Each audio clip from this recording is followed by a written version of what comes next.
Hey everybody, and welcome to Epic Everyday, our weekday podcast for busy, stressed out Christians who don't want to just survive and want to do more than that.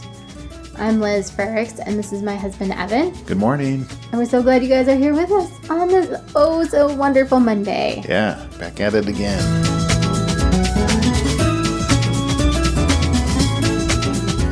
As you guys know, we work our way through the CSC's adaptations of Peter Ralston's Tai Chi principles. They are being calm, surrendered, centered, connected, and complete. And we talk about one of those each weekday because we've really found that those are the pathway to living the Christian life, to being able to thrive and to have freedom and abundance and peace instead of just going from one day to the next.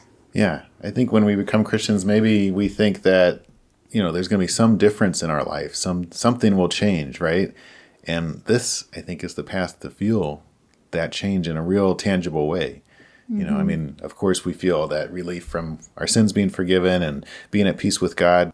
But like any relationship, we've got to maintain it. And these principles are a great way to do that. We found anyway. So this week we are talking about love. And we thought since we spent a week talking about God's love back in the beginning of March, the 5th through the 9th, in case you're wondering, that we would talk about self-love right now. Yeah, and this, I think, is an interesting topic for Christians. I just saw on Twitter this week somebody was saying something about the answer to, what was, now I'm going to reference it, I should know what it was. But anyway, it was saying, it seemed like it was downplaying the importance of self-love and saying that that's kind of dangerous territory. I think a lot of Christians feel that way. Because we're so inculcated with the love of others and denial of self that self-love feels, it feels like, I don't know, coddling or something, not really necessary. Yeah. Well, and I think there's probably definitely, you could do it in a prideful way. You can do it in an inappropriate way. But we're going to talk about... Well, not if it's love. That's true. So the things we're going to talk about this week are going to be practical ways that make sense in the gospel, and they're important. Yeah. And it stems from, like Liz was saying, God's love for us. Mm-hmm. We don't just love ourselves because we're so great. We love ourselves because God loves us. And since it's Monday, we're going to talk about being calm. When I was making my notes for this episode, I was thinking about how key this is. Because if you don't love yourself, it's way too easy to burn out, pretty much. Yeah, and I think some of one of the most important ways that we love ourselves is by doing self-care, taking care of ourselves on a very basic level. But I know you and I, Liz, this is some of the first stuff to go when things get stressful. That never happens. Yeah. So, I know, it's true. Whenever we're stressed, like one of the first things, the things that go are, eating healthy, going to bed on time, doing our, personal time, whatever that looks like, whether it's, we both have times where we get out of the house and relax for a little bit, or our quiet times. Yeah, and I think they go out the window because there's all this other stuff taking priority. It's like, well, somebody else, it's easy when you have kids, their needs are more important than mine. So I can make them dinner. And if I don't want to have fish sticks again, I just won't eat dinner. But at least they had food. Right, yeah. And it looks like self-sacrifice. It steals our calm, and it's a one-way ticket to not peaceville, wherever that is. To overwhelm. Yeah. And that's what I wrote down. I feel like I kind of get stuck in this spiral of overwhelm. The more overwhelmed I am, the less I take care of myself, and then the more overwhelmed I get because I haven't had that margin. Mm-hmm. I feel like when I'm stressed, I live a life of zero margin because I'm just trying to fix the problem, whatever it is. And I think ironically, we end up, at least I know, in a family situation, but any relationship, if you start to feel like you're pouring more into the relationship than the other person's pouring in, or there's no synergy there, it's like all you kind of keeping stuff going because you're self-sacrificing all the time, there can grow resentment there. Mm-hmm. The relationship can actually break down, ironically, even though you're pouring so much into it. Right.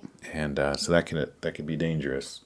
So this is a way to nurture relationships, actually, is to take a step back sometimes. Right. Because what we're really doing is then we're going to start nurturing our relationship with God when we're in that quiet space. Right. Well, I think people forget we've talked so much on Calm Day about how when you are in stress mode, you can't think creatively, your reasoning brain shuts down, and your relational side of things shuts down because you're just in survival mode. So even the relationships that you have when you're in survival mode are not healthy relationships. So if you really want to have healthy relationships with your spouse, with your kids, with your roommate, your family members, whatever that looks like, you have to take a step back first. Yeah. And it doesn't feel natural. No, it doesn't. I really love how in the Gospels, how Jesus says, love others as you love yourself. Like, I think sometimes as Christians, we get so focused on the love others that we forget the love yourself. And our culture, it makes sense because our culture in a lot of ways is so focused on the love yourself that we forget the love others. Yeah. And so it's kind of like this balance scale is the way I see it. We need to have those perfectly balanced. We want to love others and love ourselves. It's not one or the other. It's both. Mm-hmm.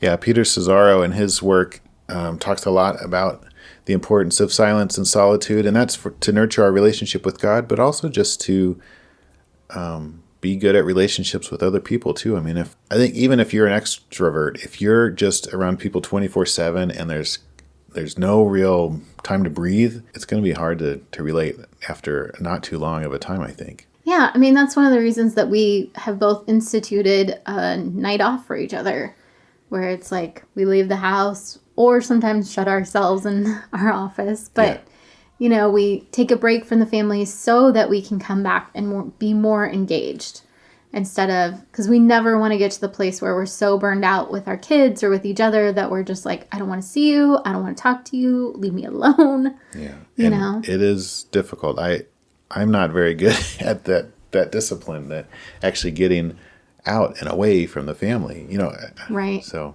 Whereas if I don't leave the house, I can't do it here. Like, I have such a hard time relaxing in our house because I'm always thinking like, oh, here's this other stuff that needs to get done. Even if I'm sitting at the computer, I'm still sometimes going, oh yeah, I forgot. I need to order, Oh, yeah. It's a bunch of other stuff. Whereas if I'm at the library, since it's a shared public internet, I'm not going to order anything. I'm not going to be like messing around on Facebook. Sure. I'm You're just kind of going to limited. be right. Exactly. Yeah.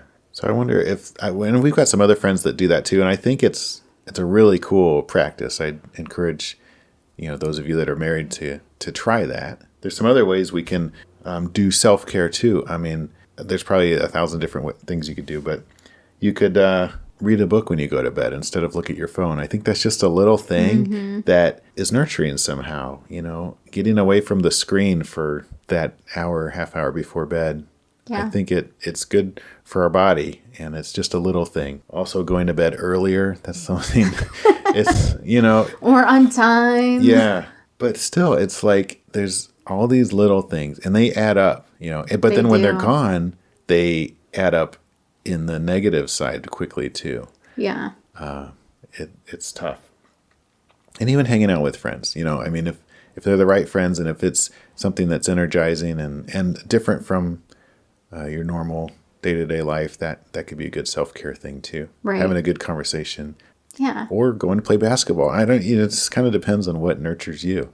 Right. You have to stop and think, do I feel more energized after I do this or less energized? And so the things that make you feel more energized, those are the things to do for self-care. Yeah. But if it makes you tired or afterwards, don't do it. Yeah. At least not in the context of self-care. One way to tell whether it's selfishness or self-care is to see what you're like when you come back. Yeah. For both of us, we've noticed that after our nights out, we're much more ready to engage with the family. We're energized to go back to doing our regular stuff, like being able to record and engage with the kids and do the household chores and et cetera, hang out together. Right. Yeah, but I guess if you were to go away and come back and still feel like I need something, and still putting some pressure on the people in the family or your friends or your roommates or people at work to meet some needs, then you didn't really do it, what you're supposed to be doing. Right. Yeah. Well, and I think, like we talked about at the beginning, self-care is rooted in God's love for us. And so when we see ourselves the way God sees us, that fills so many needs. Our need to be significant, our need to be known, our need to be loved, all those kinds of things. And so that's how we can then reach out to other people. I mean, if we don't have that piece in place, all the self-care in the world isn't going to help. But when we have that piece in place and we're just, at least for me, I know as an introvert, I can tell when I need some self-care because I just can't handle people. I'm just tired and cranky all the time. Right. And that's a signal, not only, physically tired and emotionally tired. That's a signal for me like, oh, I need to slow down a little bit, I think. Right.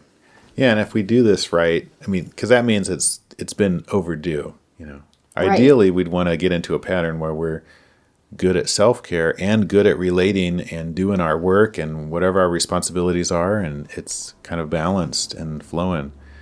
Right. But then there's always things that come up that throw us. And that's the time to not abandon self-care still in the middle of those issues. Definitely. All right. Well, if you guys have any suggestions of what you think is self-care, we would love to hear it because we are always looking for different things for ourselves as well. Yeah. You can find us on Facebook and let us know or send us a tweet. We'd love to hear your ideas for self-care because I'm sure I've got a friend who plays darts. I don't think that'd be self-care for me, but that seems to do it for him. There's all kinds of stuff.